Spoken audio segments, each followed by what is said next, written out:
হ্যাঁ, সমাজ সেবা করছে, চ্যারিটি করছে তোমার ছেলে। পাড়ার লোকজনদের নিয়ে হসপিটালে যাচ্ছে, শ্মশানে যাচ্ছে, এইসব করে অঞ্চলের নেতা হবে। দিনের পর দিন বাড়ি ফেরে না, রাত্রে কখন বাড়ি ফেরে তুমি খবর রাখো, জানতে পারো?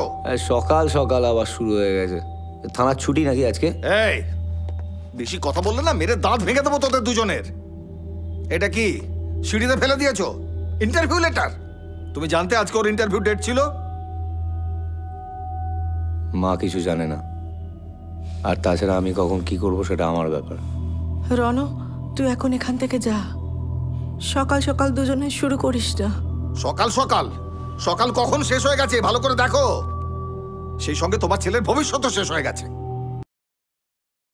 বসে বসে খাওয়াবো বলে?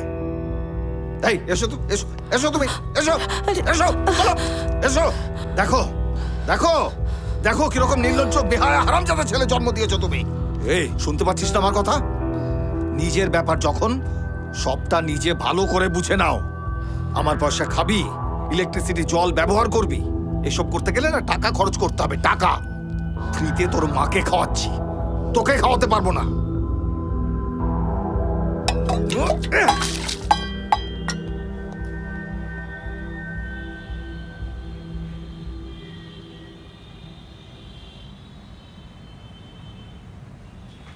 বাবার কথা একটু শুনতে পারিস তো?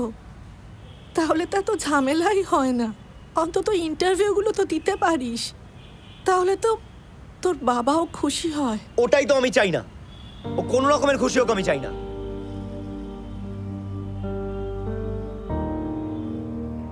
আবার মেরেছে? তোমার মাথা গরম হয় না?